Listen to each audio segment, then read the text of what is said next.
Hello everyone, good evening student.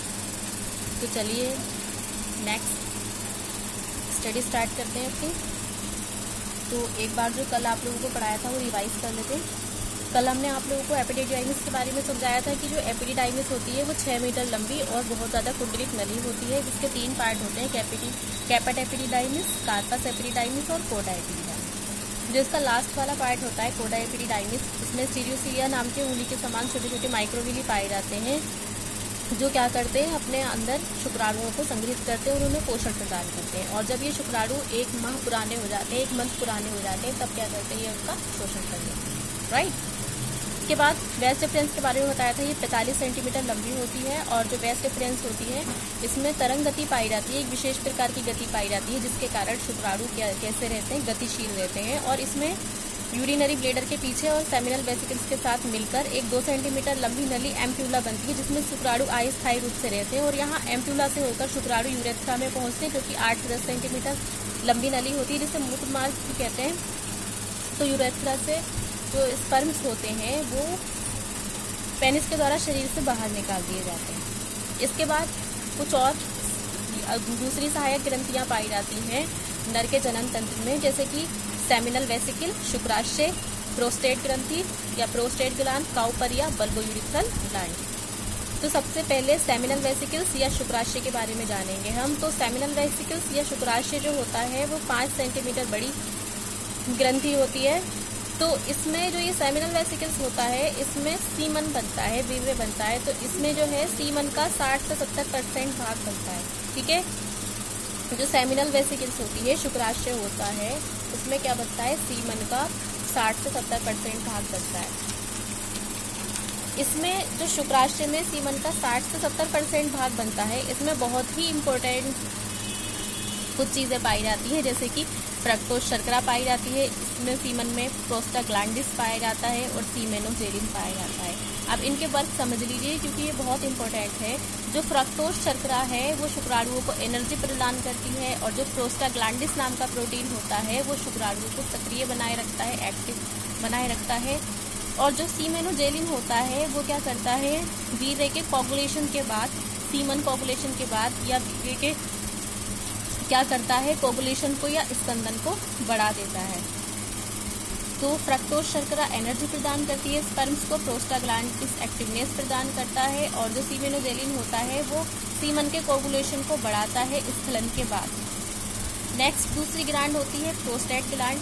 तो जो prostate gland होती है वो सीमन का या वीर्य का 30 से 40% भाग बनाती है। इसमें भी बहुत सारे एंजाइम पाए जाते हैं। और इसकी जो यहाँ एक चीज़ ध्यान रखेंगे, जो सेमिनल वेसिकल में शुक्राशय में जो सीमन होता है वो बेस के माध्यम में होता है, उसका जो मीडियम होता है वो बेस या क्षारीय होता है, और जो प्रोस्टेट ग्रंथि में होता है उसका जो माध्यम होता है वो एसिड फॉर्म में होता है। तो इसमें कई सारे एंजाइम पाए जाते हैं, जैसे कि lysozyme enzyme, amylase enzyme, hyaluronidase enzyme और साइट्रेट एंजाइम। यहाँ मैं आप लोगों को एक चीज़ बता दूं कि ये जो हाइलुरोनिडेज एंजाइम होता है ये बहुत ही इंपॉर्टेंट हार्मोन होता है सीमन के अंदर, क्योंकि इसी हार्मोन की सहायता से बाद में जब कॉपुलेशन की क्रिया हो जाती है तो स्पर्म जो है अंडाणु की बाहरी परत को भेदकर उसके अंदर प्रवेश करता है हाइलुरोनिडेज नामक एंजाइम की सहायता से। और यहाँ ये जो प्रोस्टाग्लैंडिस होता है इसकी भी बहुत इंपॉर्टेंस होती है अपने आप में। ये प्रोस्टाग्लैंडिस जो होता है इसका क्या कार्य होता है, क्योंकि जो प्रोस्टाग्लैंडिस होता है वो शुक्राणुओं को एक्टिवनेस देता है। प्रोस्टाग्लैंडिस के कारण ही शुक्राणु क्या रहते हैं, एक्टिव रहते हैं। और फ्रक्टोज शर्करा का भी अपना बहुत इंपॉर्टेंट वर्क होता है। मोस्टली क्या होता है, रेप के मामले में जब डीएनए फिंगरप्रिंटिंग होती है तो मेल का जो शरीर होता है, मेल के पूरे शरीर में फ्रक्टोज शर्करा सिर्फ शुक्राशय के अंदर ही बनती है। तो जब डीएनए फिंगरप्रिंटिंग ली जाती है तो इसी फ्रक्टोज शर्करा की फिंगरप्रिंट ली जाती है, इसी के डीएनए की फिंगरप्रिंट ली जाती है और इसी से अपराधी की पहचान होती है। तो दैट्स इट। नेक्स्ट होती है काउपर ग्लैंड। काउपर ग्लैंड का कोई ऐसा इंपॉर्टेंट वर्क नहीं होता। काउपर ग्लैंड का वर्क होता है कि कॉपुलेशन से पहले जो सेक्स की क्रिया होती है उसमें काउपर ग्लैंड से एक बूंद सीमन का निकलता है, जो क्या करता है, सेक्स के माध्यम को इजी बनाता है। इसके बाद नेक्स्ट सीमन के बारे में देख लेंगे। सीमन क्या है, सीमन एक क्षारीय द्रव है जिसे हम वीर्य भी कहते हैं। सीमन को हिंदी में क्या कहते हैं, वीर्य कहते हैं। तो वीर्य जो है वो एक क्षारीय द्रव है जिसके अंदर शुक्राणु पाए जाते हैं। ठीक है। इसका जो pH होता है बीजे का वो 7.3 से 7.5 तक होता है। और एक बार में जो बीजे निकलता है, सीमन निकलता है, वो 2.5 से 4 ml तक निकलता है, जिसमें 30 से 40 करोड़ शुक्राणु पाए जाते हैं। अब इन 30 से 40 करोड़ शुक्राणुओं में जब कोपुलेशन की क्रिया होती है तो इन 30 से 40 करोड़ शुक्राणुओं में जो शुक्राणु सबसे ज़्यादा एक्टिव होता है, जिसमें तरंग गति सबसे अधिक पाई जाती है, उसी शुक्राणु के साथ क्या होता है, फर्टिलाइजेशन की क्रिया होती है। ठीक है, तो यहाँ तक सीमन तक, यहाँ काउपर ग्लैंड तक तो आप लोगों का मेल प्राइमरी सेक्स ऑर्गन हो गए। अब इस मेल के सेकेंडरी सेक्स ऑर्गन के बारे में या सेकेंडरी कैरेक्टर्स के बारे में पढ़ेंगे, जिसे हम गौड़ लैंगिक लक्षण भी कहते हैं। तो मेल में जो द्वितीयक लैंगिक लक्षण या गौड़ लैंगिक लक्षण होते हैं, तो इसमें क्या होता है, कुछ कैरेक्टर के लक्षण दिखाई देते हैं मेल में, जैसे कि शरीर पर बाल उगाना, इसके अलावा आवाज़ का भारी हो जाना, हड्डियों का मजबूत हो जाना और शुक्राणुओं का निर्माण प्रारंभ हो जाना। इसके अलावा अस्थियां और हड्डियां कैसी हो जाती हैं, चौड़ी हो जाती हैं और पूरे शरीर की लंबाई बढ़ जाती है। चेहरे पर दाढ़ी मूछें उगाना, यही द्वितीयक लैंगिक लक्षण या गौड़ लैंगिक लक्षण कहलाते हैं। तो अब तक हमने जितना भी पढ़ा है उसे एक चार्ट के रूप में अगर हम देखेंगे तो सबसे पहले हमारा जो ब्रेन होता है, ब्रेन के अंदर हाइपोथैलेमस पाया जाता है। हाइपोथैलेमस से गोनाडोट्रोपिन रिलीजिंग हार्मोन निकलता है, जो किस पर कंट्रोल करता है, ये हाइपोथैलेमस जो होता है हमारी पिट्यूटरी ग्रंथि या मास्टर ग्रंथि पर कंट्रोल करता है।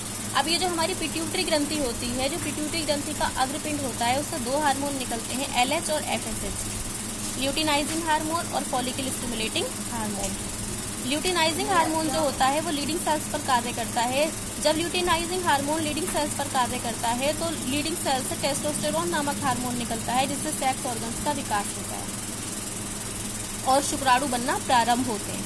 दूसरा जो फॉलिकल स्टिमुलेटिंग हार्मोन है, ये फॉलिकल स्टिमुलेटिंग हार्मोन जो होता है सार्टोरी सेल्स पर कार्य करता है। जब ये सार्टोरी सेल्स पर कार्य करता है तो इससे एंड्रोजन और इन्हिबिन नामक हार्मोन स्रावण होते हैं, जिससे क्या होता है, शुक्राणु क्या करते हैं, शुक्राणुओं को पोषण प्रदान होता है और शुक्राणु क्या करते हैं, यहाँ वृद्धि करते हैं। तो आप लोग इस चार्ट का स्क्रीनशॉट ले लेना और इसे अच्छे से देख लेना। ठीक है, इसके बारे में फीमेल रिप्रोडक्टिव सिस्टम के बारे में कल बताएंगे।